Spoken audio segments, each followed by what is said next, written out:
उसके फादर का डेथ हो गया, उसकी मम्मी एकदम सीरियस थी। हमसे क्या बोलता है पता है सर, मम्मी तो अब नहीं बच पाएंगे, भैया को कैसे भी बचा ले। डिसाइड करना था कि मरेगा कौन। इतना बुरा ससुरा दुर्दशा ऐसा कब्बो दिन न देखने को मिले। हम अपने आंख के सामने अब जिनको पढ़ाए हैं, जिसको नौकरी हो गया, उसको मरते देखे तो हम क्लासे नहीं लिए थे। कल रात 8 बजे से ताली थाली सब पीटना चालू कर देना। समझ में आ गया कि नहीं आ गया? कोरोना में तो दूध हालत खराब हो गया था यार, बहुत कोरोना में हम जैसे आप लोग के लिए स्टूडेंट के लिए दौड़ते रहते ना, उस समय हम कोरोना में हर डॉक्टर से मिलते रहते थे कि देखिए सर, आपको पता है कि मरीज को दिक्कत क्या है, लेकिन आप बताइएगा तो लोगों तक उतना नहीं पहुंच पाइएगा। आप हमको बताइए, हम लोगों तक समझाते हैं। हम डॉक्टर से मिल के अच्छा से सब कुछ देख परख के कैसे क्या काम हो रहा है, 20-25 वीडियो बनाए थे कोरोना में। और हमको ना एक बार बड़ा यही PMCH में देख रहे थे, डॉक्टर के पास तो एक मरीज था, मेरा वीडियो देख रहा था यहाँ पे। उसमें हम बता रहे थे कि ये ज्यादातर मरीज वही सही हो जा रहे हैं जो अपने आप को मान ले रहे हैं कि हम सही हैं। वो पूरा खुश था, हाँ सही है एकदम।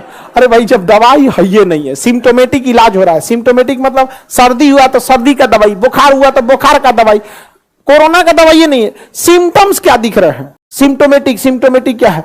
अब किसी का लंग्स का HRCTC आ रहा है 25/18, तो उसको लग रहा है जा 25 को में से 18 को खराबे हो गया। अब बाद में समझा ऐसा नहीं है रे भाई, बहुत कुछ सही हो सकता है। बहुत बार ऐसा हुआ। हम तो कोरोना में ना अब मेरा ही स्टूडेंट का डेथ हो गया, उसका जॉब हो गया था उसके बावजूद। अरे बहुत दुर्दशा था उसको। अब कोई गाड़ी नहीं मिल रहा था ले जाने के लिए, गाड़ी में बैठा के ले जाना पड़ा था। बहुत दुर्दशा था।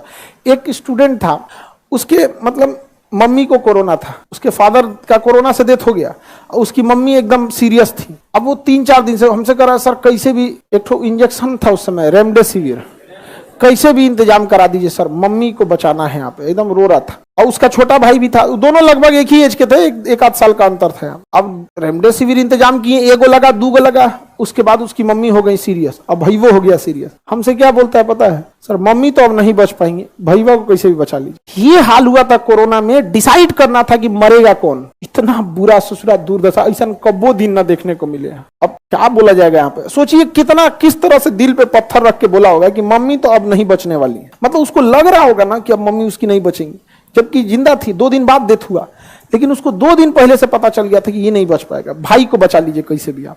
खैर भाई बच गया उसका, लेकिन सोचिए उस पर क्या बीता हो गया। बाप माँ दोनों गई। यहाँ अजीब टाइप का हो गया था। हम ना लॉकडाउन में मेरा अप्रैल मई जून 3 महीने हम क्लासे नहीं लिए थे। हम अपने आंख के सामने अब जिनको पढ़ाए हैं, जिसको नौकरी हो गया, उसको मरते देखे तो हम क्लासे नहीं लिए थे। 3 महीना तक साफ क्लास नहीं। सेकेंड फेज में जिसमें डेल्टा वेरिएंट आया था 2021 वाला, 20 वाला नहीं 21 वाला, क्लास नहीं लिए तो उसमें लड़का 4 को सुनाता था हमको, क्लास नहीं ले रहे हैं। इधर से हमको याद आता था कि बाप रे बाप।